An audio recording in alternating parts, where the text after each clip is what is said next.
देखिए, मैं कुछ नहीं जानती, आपको आना ही पड़ेगा। मेनका किसी से फोन पर बात कर रही थी, तभी उसकी ननद सुगंधा वहां पर आ गई। अरे भाभी, किसको बुलाने की बात चल रही है? मेनका यूं अचानक सुगंधा को देखकर हैरान हो गई। डर कर उसने फोन कट कर दिया और फोन बेड पर रखकर वॉशरूम के अंदर चली गई। ऐसी कौन सी बात हो गई जिस बात से डर कर भाभी को बाथरूम लगाई? तभी सुगंधा की नजर फोन पर गई। उसने कॉल हिस्ट्री चेक की तो उसे पता लगा कि वो उसके ही मंगेतर निहाल से बात कर रही थी। भाभी निहाल से आखिर क्या बात कर रही थी? आने तो बाहर, पूछती हूँ। थोड़ी देर बाद खुद को हुस्न की परी समझने वाली मेनका बाथरूम से बाहर आ गई। बाहर आते ही सुगंधा ने उससे पूछा, भाभी आप मेरे मंगेतर से फोन पर बात कर रही थी? मेनका ने हड़बड़ाते हुए कहा, अब हाँ क्यों, मैं तेरे मंगेतर से बात नहीं कर सकती क्या? क्यों नहीं भाभी, आप निहाल से बात कर सकती हैं, लेकिन आप उन्हें बुलाने की बात कर रही थी, ये कुछ समझ में नहीं आया। मेनका ने बात को घुमाते हुए कहा, बात दरअसल ऐसी है कि निहाल के घर वाले तुझे आज शाम को देखने आने वाले हैं और वो कह रहे हैं कि मेरे माँ बाप जिस भी लड़की को पसंद कर देंगे मैं उससे शादी कर लूंगा। वैसे भाभी निहाल ने बात बिल्कुल सही कही। खैर, शाम को निहाल का परिवार सुगंधा को देखने आया। सुगंधा किचन में चाय बना रही थी, तभी वहां पर उसकी भाभी मेनका आ गई। अरे मेरी प्यारी ननद, तुझे देखने लड़का आया है, तू जल्दी से जाकर तैयार हो जा, तब तक मैं चाय बना देती हूँ। थैंक यू भाभी, लेकिन चाय लेकर मैं ही जाऊंगी।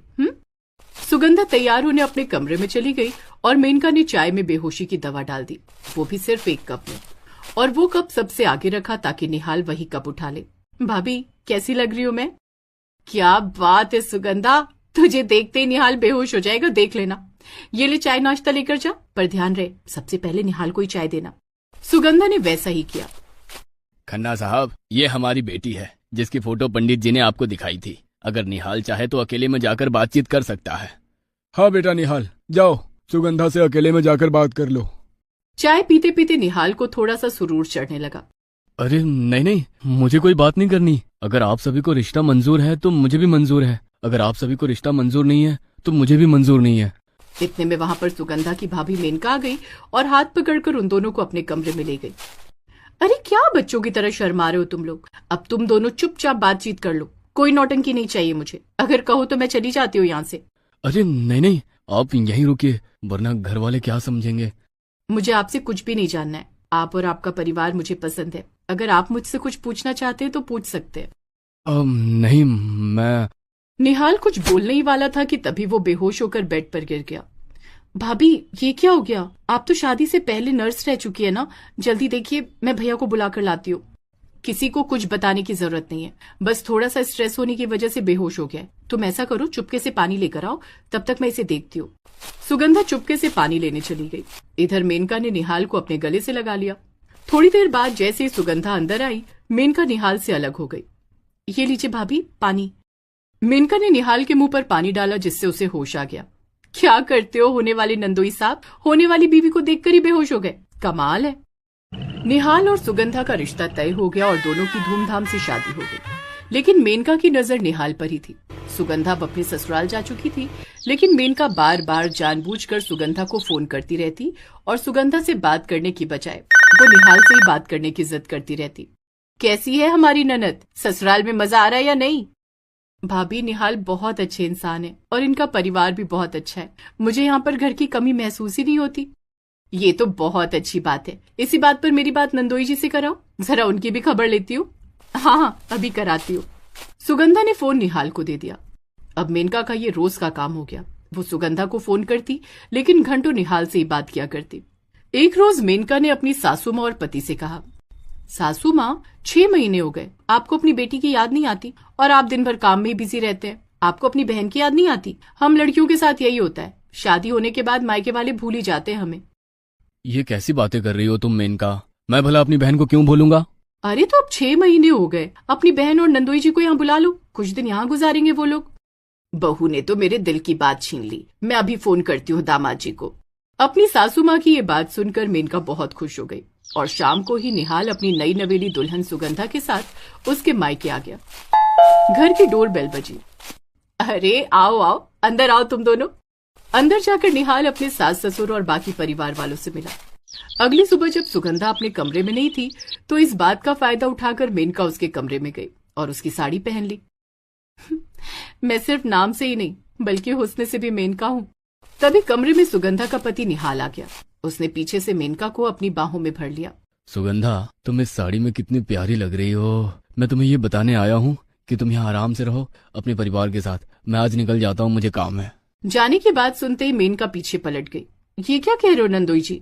निहाल हैरान हो गया और थोड़ा डर भी गया। अरे भाभी, आप यहाँ क्या कर रही हो? आई एम सॉरी, मुझे लगा कि सुगंधा है। अरे कोई बात नहीं नंदोई जी, मेरे हुस्न के जाल से कोई नहीं बच पाया है। मेनका उसका हाथ पकड़ने लगी, लेकिन तभी निहाल अपना हाथ छुड़ाकर वहां से भाग गया। सुगंधा, मैं घर जा रहा हूँ, जब भी आना हो मुझे फोन कर देना। अरे आज तुम नहीं जा सकते निहाल बेटा, आज हमें खातिरदारी करने का मौका तो दो। मैं भी तो वही कह रही थी सासू माँ। घर वालों के प्रेशर देने की वजह से निहाल उस दिन रुक गया।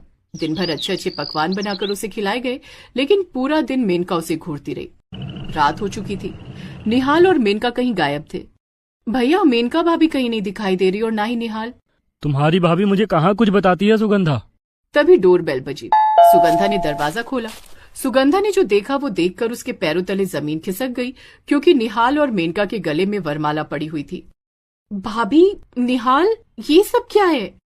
अब मैं क्या करूं सुगंधा?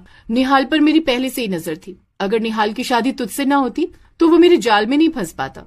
इतने में सुगंधा का भाई आया और उसने निहाल की गिरेबान पकड़ ली। साले, मैं तुझे इतना अच्छा इंसान समझा और तू मेरी बीवी के साथ ही चक्कर चला बैठा। तुझे मैं छोड़ूंगा नहीं, पहले तुझे मारूंगा, उसके बाद मेनका को मौत के घाट उतार दूंगा। अचानक घर में महाभारत मच गया।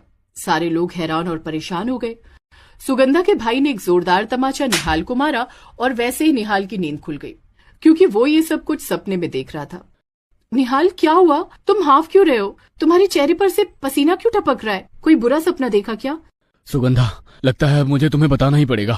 क्या बताना पड़ेगा? जो भी हो बता दो, परेशान मत हो। ये जो तुम्हारी मेनका भाभी है ना, ये मुझ पर लाइन दिया करती है। जब भी देखती है मुझे गलत नजर से ही देखती है। इतना सुनते ही सुगंधा हंसने लगी। अच्छा, तो तुम इस बात से परेशान हो? भाभी बहुत ही चुलबुली नेचर की और बहुत मॉडर्न ख्याल की। वो सभी के साथ ऐसा बिहेव करती है। सो जाओ।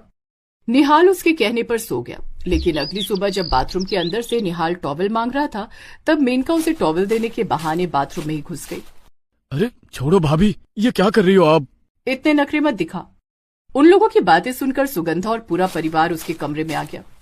निहाल बाथरूम का दरवाजा खोलकर बाहर आया और उसके तुरंत बाद मेनका भी बाथरूम से बाहर आ गई।